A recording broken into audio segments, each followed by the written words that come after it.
Plastic কি পচনশীল? না, প্লাস্টিক পচনশীল নয়। দীর্ঘদিন মাটিতে বা পানিতে পড়ে থাকলেও এসব পচে না। অবশ্য বর্তমানে বিজ্ঞানীরা পচনশীল প্লাস্টিক আবিষ্কার করেছেন। সেগুলো বিশেষ কাজে ব্যবহৃত হয়। হাত পা কেটে গেলে বা মেডিকেল অপারেশন সেলাইয়ের কাজে যে সুতা ব্যবহৃত হয় সেগুলো এক ধরনের পচনশীল প্লাস্টিক। হাত পা কেটে গেলে বা মেডিকেল অপারেশনের সেলাইয়ের কাজে যে সুতা ব্যবহৃত হয় সেগুলো এক ধরনের পচনশীল প্লাস্টিক। প্লাস্টিক পোড়ালে অনেক ক্ষতিকর পদার্থ তৈরি হয়। কি পোড়ালে অনেক ক্ষতিকর পদার্থ তৈরি হয়? প্লাস্টিক পোড়ালে। কি পোড়ালে অনেক ক্ষতিকর পদার্থ তৈরি হয়? প্লাস্টিক পোড়ালে অনেক ক্ষতিকর পদার্থ তৈরি হয়। যেমন পিভিসি পোড়ালে হাইড্রোজেন ক্লোরাইড নিঃসৃত হয়। তাহলে কি পোড়ালে হাইড্রোজেন ক্লোরাইড নিঃসৃত হয়? এই হচ্ছে hydrogen Cl3 chloride. Hydrogen chloride নিঃসৃত হয় কি পোড়ালে? পিভিসি পোড়ালে। কি পোড়ালে? পিভিসি পোড়ালে। আবার পলিইউরেথেন প্লাস্টিক। পলিইউরেথেন প্লাস্টিক যা আসবাবপত্র যেমন চেয়ার তৈরিতে ব্যবহৃত হয় পোড়ালে কার্বন মনোঅক্সাইড গ্যাস এবং হাইড্রোজেন সায়ানাইডের মতো বিষাক্ত গ্যাস তৈরি হয়। আবার polyurethane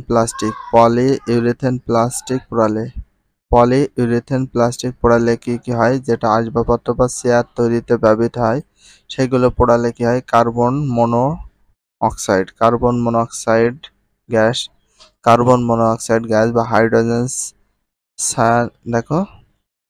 carbon monoxide gas hydrogen সায়ানাইডের মতো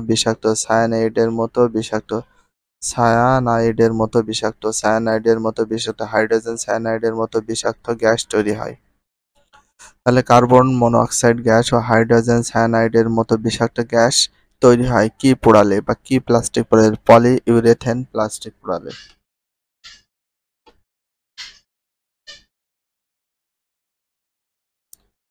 পরিবেশের ভারসাম্যহীনতায় রাবার ও প্লাস্টিক। তোমরা জেনেছ যে বেশিরভাগ প্লাস্টিক এবং কৃত্রিম রাবার পচনশীল নয়। এর ফলে পুনর্ব্যবহার না করে বর্জ্য হিসেবে ফেলে দিলে এগুলো পরিবেশে জমা হতে থাকে এবং নানা রকম প্রতিবন্ধকতা সৃষ্টি করে। তোমরা কি খেয়াল করে দেখেছো? ঢাকা বা অন্যান্য শহরে বেশিরভাগ নর্দমার নালায় প্রচুর প্লাস্টিক বা রাবার জাতীয় জিনিস পড়ে থাকে। এগুলো জমতে জমতে এক পর্যায়ে নালা নর্দমা বন্ধ হয়ে পানির প্রবাহ বন্ধ হয়ে যায়। ফলে দেখা যায় সামান্য বৃষ্টিপাত হলে রাস্তায় পানি জমে জলাবদ্ধতা সৃষ্টি হয়, যা পরিবেশের ভারসাম্য নষ্ট করে। একইভাবে প্লাস্টিক এবং বর্জ্য পরিকল্পিত উপায়ে ব্যবস্থাপনা না করায় এর বড় একটি অংশ নদ-নদী, হ্রদ বা জলাশয়ে গিয়ে পড়ে। এভাবে জমতে থাকলে একসময় নদী গভীরতা কমে যায়, যা নভ্যতার জন্য মারাত্মক হুমকি হয়ে দাঁড়ায়। আবার ফেলে দেওয়া প্লাস্টিক বা রাবারের বর্জ্য অনেক সময় মাটিতে থাকলে তা মাটির উর্বরতা নষ্ট করতে পারে। দেখো, আবার ফেলে দেওয়া প্লাস্টিক বা রাবারের বর্জ্য অনেক সময় মাটিতে থাকলে তা মাটির উর্বরতা নষ্ট করতে পারে। ফেলে দেওয়া এসব বর্জ্য অনেক সময় গরু, ছাগল, ভেড়া ইত্যাদি পশুর খাবারের সাথে মিশে তাদের পাকস্থলীতে যায় এবং এক পর্যায়ে সেগুলো মাংস বা চর্বিতে জমতে থাকে। এমনকি নদ-নদী, খাল-বিলে ফেলে দেওয়া প্লাস্টিক বা রাবারের বর্জ্য খাবার গ্রহণের সময় মাছের দেহেও প্রবেশ করতে পারে এবং সেখানে জমা হতে থাকে। আমরা সেই মাংস খেলে শেষ পর্যন্ত সেগুলো আমাদের দেহে প্রবেশ করে, যা ক্যান্সারের মতো মারাত্মক রোগ সৃষ্টি করতে পারে। তাহলে ক্যান্সারের মতো মারাত্মক রোগ সৃষ্টি করতে পারে প্লাস্টিক অপব্যবহার বা আমরা যদি খেয়ে থাকি। তাহলে এটি স্পষ্ট যে প্লাস্টিক বা রাবার সামগ্রীর সঠিক ব্যবস্থাপনা না করলে তা মারাত্মক পরিবেশে বিপর্যয় ঘটিয়ে পরিবেশের ভারসাম্য নষ্ট করতে পারে। তাহলে প্লাস্টিক বা রাবার সামগ্রী, প্লাস্টিক বা রাবার কোনটি সঠিক ব্যবস্থাপনা না করলে তা মারাত্মক পরিবেশ বিপর্যয় ঘটিয়ে পরিবেশে ভারসাম্য নষ্ট করতে পারে? কোনটা? প্লাস্টিক বা রাবার।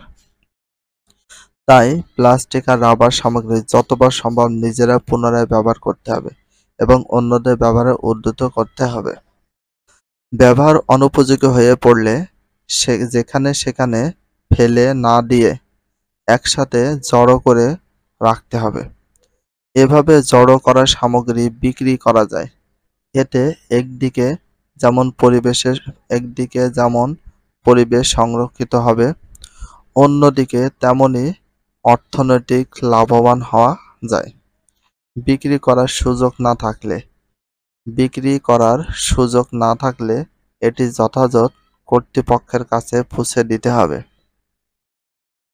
প্লাস্টিক সামগ্রী রিসাইক্লিংয়ের মাধ্যমে অন্যান্য পদার্থ ও জ্বালানিতে রূপান্তরিত করে পরিবেশের ভারসাম্য রক্ষা করা যায়। সামগ্রী রিসাইক্লিং করে আবার পদার্থ বা জ্বালানিতে রূপান্তরিত করে পরিবেশের ভারসাম্য রক্ষা করা যায়। তাহলে প্লাস্টিক সামগ্রী রিসাইক্লিং এর মাধ্যমে, প্লাস্টিক সামগ্রী কিসের মাধ্যমে? রিসাইক্লিং এর মাধ্যমে অন্যান্য পদার্থ বা জ্বালানিতে রূপান্তর করে পরিবেশের ভারসাম্য রক্ষা করা যায়। কোনটা? প্লাস্টিক।